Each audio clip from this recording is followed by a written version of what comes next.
கீழடி தொல்லியல் ஆய்வு. கீழடி தொல்லியல் ஆய்வு 2014ஆம் ஆண்டு முதலாக இந்த அகழாய்வு தொடங்கப்பட்டது. கீழடி என்பது சிவகங்கை மாவட்டத்தில் உள்ளது.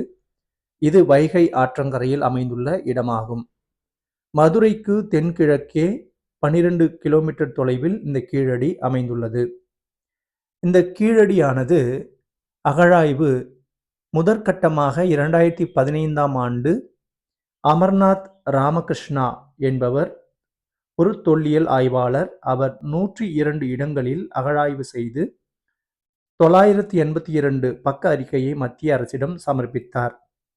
அதன் பிறகு இந்த கீழடி மட்டுமல்லாமல் இந்த அகழாய்வானது கொந்தகை, அகரம், மணலூர் போன்றவற்றிற்கும் விரிவாக்கம் செய்யப்பட்டு அவற்றிலிருந்து கண்டெடுக்கப்பட்ட பொருட்களான சங்ககால தமிழர்களின் செங்கல் கட்டுமானம், அணிகலன்கள், பானை ஓடுகள், அந்த பானை ஓடுகளில் அமைந்துள்ள தமிழ் பிராமி எழுத்துகள் கண்டுபிடிக்கப்பட்டன.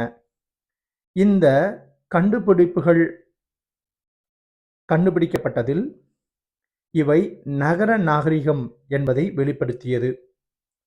இதை ஆய்வுக்கு உட்படுத்திய பொழுது கிமு 6ஆம் நூற்றாண்டுக்கு மேற்பட்ட காலத்தை கொண்டது என்பது கண்டுபிடிக்கப்பட்டது.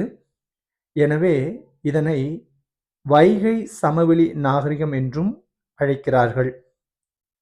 அதன் பிறகு 3ஆம் கட்ட அகழாய்வு என்பது ஸ்ரீராமன் என்பவர் 2017ஆம் ஆண்டு அகழாய்வை தொடங்கினார்.